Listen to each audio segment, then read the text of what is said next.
Bonjour à tous et bienvenue dans cette nouvelle vidéo. Aujourd'hui je vous propose que nous explorions ensemble les 5 plus gros avantages, il me semble, de coudre avec des machines anciennes. Mes machines datant rétrospectivement de 1910, 1908 et 1880. J'ai choisi d'utiliser les machines à coudre anciennes à un moment donné où j'avais vraiment énormément de problèmes avec la machine à coudre que m'avait donnée ma grand-mère. C'est une machine qu'elle avait achetée dans les années 70-80, elle n'est plus très sûre de la date. Donc c'est assez compliqué de pouvoir la dater, surtout que je n'ai trouvé absolument aucune information sur internet. Visiblement, ce modèle de machine a totalement disparu de l'entièreté de la toile. Fait assez impressionnant, étant donné que techniquement ça garde tout en mémoire. Mais bon, bref, passons. J'ai décidé d'acheter ma machine à coudre de 1910 Massinger à plateau il y a à peu près maintenant 2 ans, ça va bientôt faire 2 ans. Suite à un très gros problème avec ma machine, je devais terminer un devoir pour ma formation au moment où j'étais encore en formation et elle m'a cassé environ une dizaine d'aiguilles, comme ça d'affilée. La tension était bonne, tout était bon, seulement je lui demandais d'avoir l'aiguille déportée conformément aux instructions et je lui demandais également de coudre en angle convexe et concave, ce qu'elle n'a clairement pas apprécié. J'ai carrément pété un plomb. Le soir même, je regardais sur internet comment je pouvais utiliser une autre machine. Qu'est-ce que je pouvais faire? Je n'avais pas les moyens d'en acheter une nouvelle moderne, clairement. Celle que je voulais était beaucoup trop chère. Il s'agissait de la Husqvarna, la Viking Husqvarna, et je n'avais clairement pas les moyens de prendre ça. Et de toute façon, je n'étais pas sûre non plus de vouloir une autre moderne. Ma mère a toujours été passionnée par les machines anciennes, elle en voulait une depuis des années, et ça m'est tout à coup venu à l'esprit, pourquoi ne pas acheter une machine ancienne? Alors j'ai acheté une machine ancienne, j'ai cherché un petit moment, ce qui correspond à un petit moment ce jour-là à environ 2 heures, avant d'en trouver une, envoyer un email à la détentrice à ce moment-là, et je l'ai acheté dans le quart d'heure qui suivait, donc clairement ça a été vraiment un coup de tête. Et franchement je ne le regrette absolument pas, ça a changé l'entièreté de ma couture. Et donc aujourd'hui, je vous propose de vous donner 5 raisons d'acheter, si jamais vous en aviez l'idée, ou si vous avez envie de tester, ou si vous voulez changer un peu votre machine. 5 raisons d'acheter une machine à coudre ancienne. Alors je ne vais pas pouvoir parler pour les machines à coudre qui datent de 1950 étant donné que je n'en ai pas, les 3 que j'ai sont bien plus vieilles. Et donc on arrive tout de suite à la première raison, elles sont vieilles. Elles sont vieilles, elles ont 100 ans, voire plus. Et elles sont toujours là. C'est la solidité. Clairement, elles sont... Je vais pas dire que c'est impossible qu'elles soient détériorées, impossible qu'elles ne fonctionnent plus, mais clairement, j'ai regardé des vidéos de restauration à n'en plus finir pour être sûre de pouvoir les entretenir comme il fallait, connaître les composés, voir comment c'était fait à l'intérieur. Vraiment, j'ai regardé des dizaines et des dizaines de vidéos, rien que de restauration. Et les restaurateurs trouvaient des machines qui avaient été abandonnées, des fois même dans des poulaillers, et qu'ils arrivaient à faire repartir. Bon, avec beaucoup de travail, mais ils arrivaient à la faire repartir. Moi, sur les 3 que j'ai achetés, j'ai eu très peu de problèmes à les faire repartir.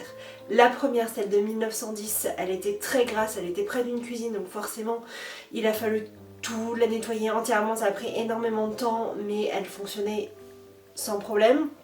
Ma machine à coudre à manivelle de 1908, elle était restée dans un garage pendant près de 50 ans sans entretien, sans rien, et elle fonctionnait.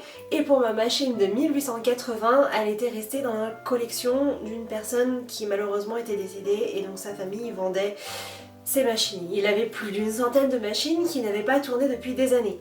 Donc moi je suis arrivée au moment où en fait ça faisait au moins 30 ans, voire plus, qu'elle n'avait pas tourné. Elle était grippée, mais vraiment grippée, c'est-à-dire que le volant ne tournait même plus.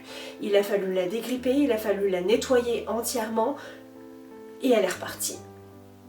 Je suis pas sûre qu'avec une machine moderne on arrive à faire ça, surtout avec l'électronique qu'il y a dedans aujourd'hui, forcément il y a des petits problèmes si on n'est pas électricien.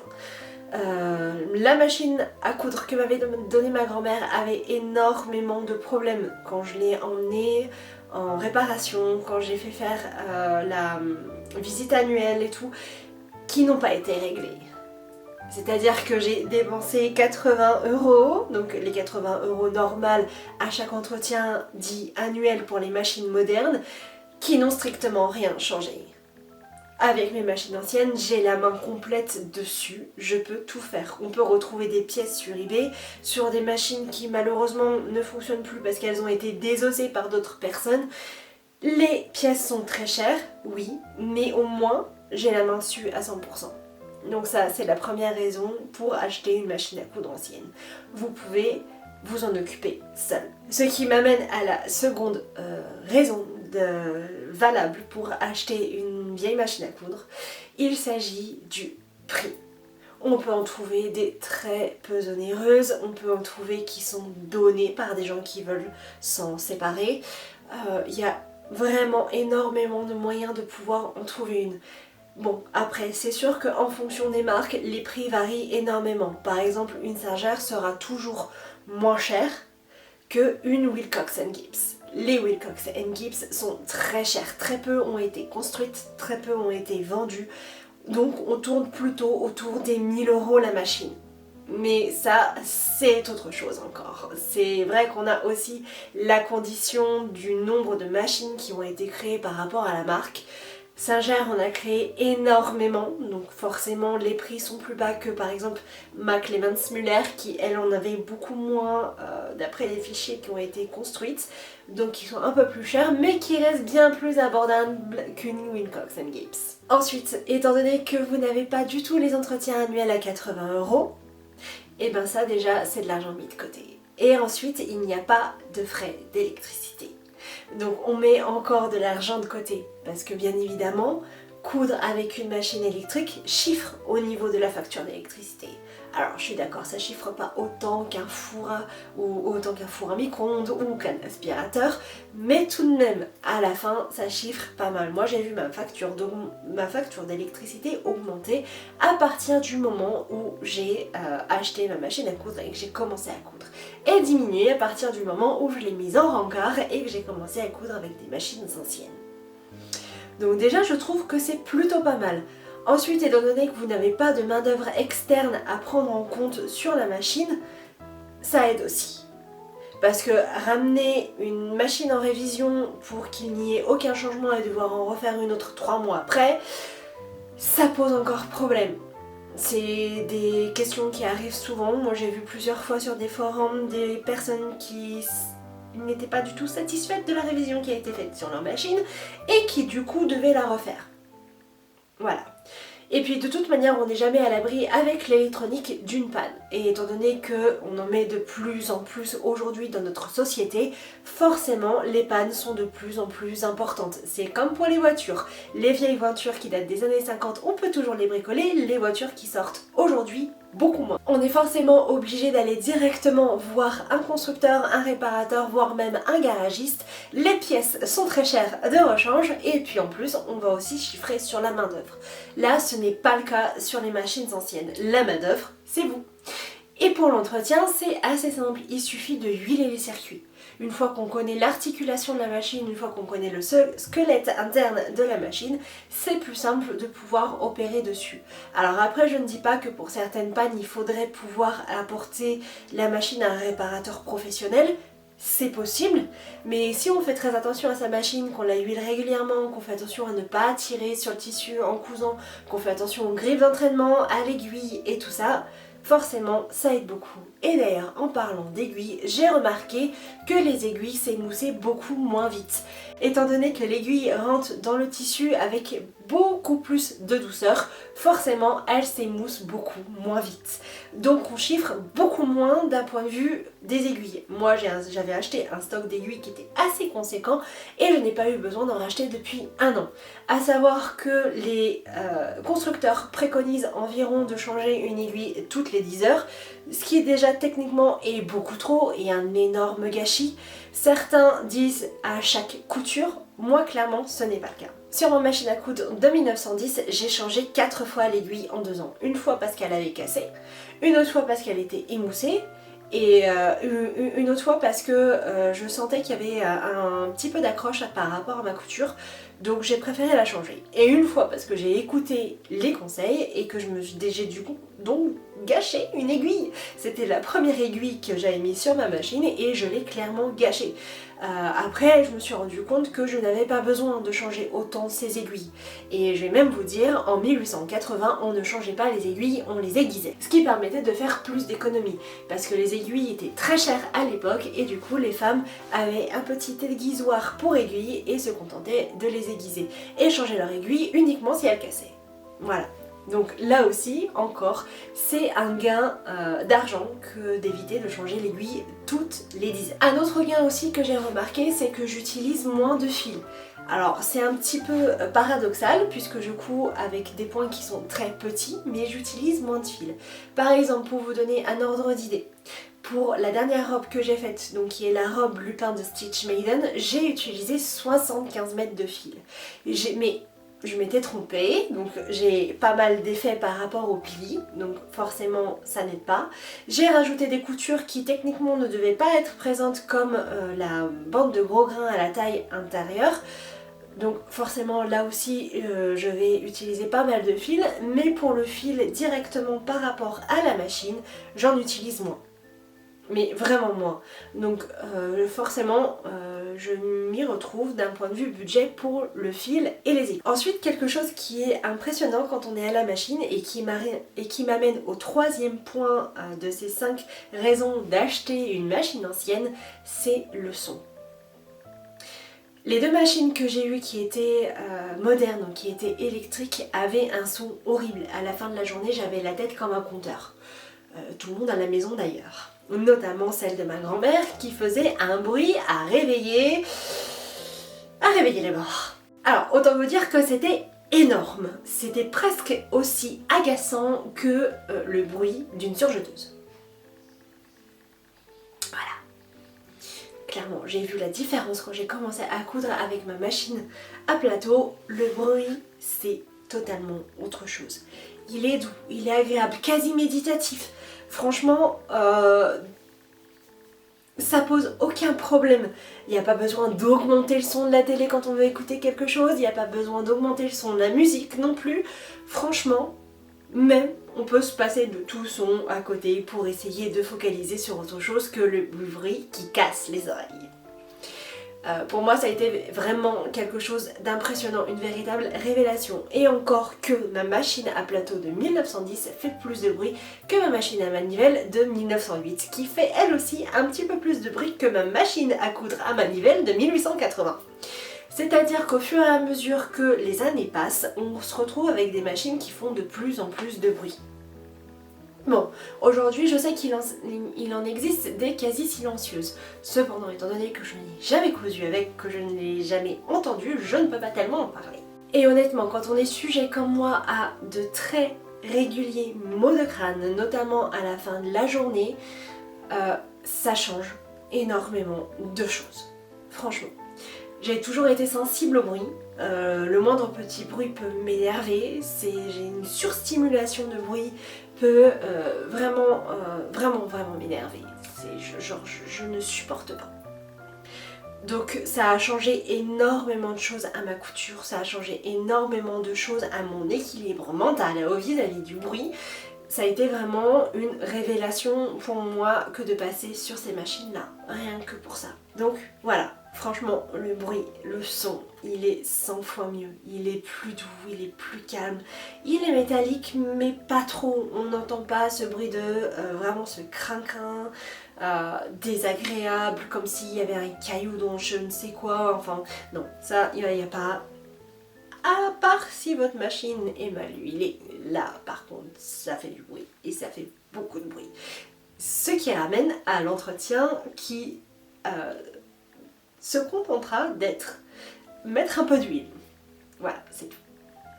Pas besoin de se casser la tête plus, il suffira de mettre un petit peu d'huile et ça sera terminé. Et enfin, comme cinquième point, cinquième raison de choisir de coudre avec des machines à coudre anciennes, c'est l'esthétique. Clairement, il n'y a pas photo entre une machine à coudre de 1910 et une machine à coudre moderne. Parce que je ne sais pas vous, mais les machines à coudre modernes, je les trouve particulièrement moches. Et de plus en plus moches. Honnêtement, je déteste l'esthétique des machines à coudre modernes. Ce n'est vraiment pas mon truc. C'est froid, c'est sans âme, il y a rien. On a l'impression de se retrouver devant rien. C'est mort, il n'y a pas d'âme. Contrairement aux machines à coudre anciennes. Elles sont décorées, elles sont émaillées, elles sont travaillées. Je veux dire, quand on regarde ma machine à coudre de 1910, l'entièreté du pédalier, l'entièreté des pieds est ouvragée, c'est du... Il n'y a pas photo. Et même sur l'entièreté de la machine, au niveau du bras, au niveau de la plaque, tout est ouvragé, elles sont décorées, il y a des dorures, on peut trouver tout un tas de décorations différentes. Pareil pour ma machine à manivelle qui est identique en fait par rapport aux décorations que ma machine à plateau de 1910. Mais je trouve la plus belle de toutes, c'est ma Clemens Müller de 1880. Le détail est magnifique et même si beaucoup des dorures sont passées, celles qui restent sont juste splendides. J'adore, honnêtement j'adore. Voir le détail des rouages au niveau de la manivelle qui est en émail. Moi j'adore, personnellement j'adore. Et ce sont des objets qui sont particulièrement esthétiques, même une fois le coffret refermé. On a le détail du bois, on a la marqueterie sur les singères, les poignées, tout en fait, l'entièreté de l'esthétique. Moi j'adore le bois à la base. Et ce bois, cette âme qu'a le bois, c'est travailler avec quelque chose de vivant sous les mains. Ça change énormément de choses. C'est un peu comme s'il y avait une connexion avec quelque chose d'autre. Un fil direct avec le passé. Quelque chose qui fait qu'on comprend la machine. Je veux dire, moi il y avait quelque chose qui était assez impressionnant et que vous allez me prendre pour une folle. C'est que quand j'ai commencé à coudre avec ces machines-là, j'ai ressenti comme une connexion avec le passé. Quelque chose qui m'appelait presque une synergie avec la machine.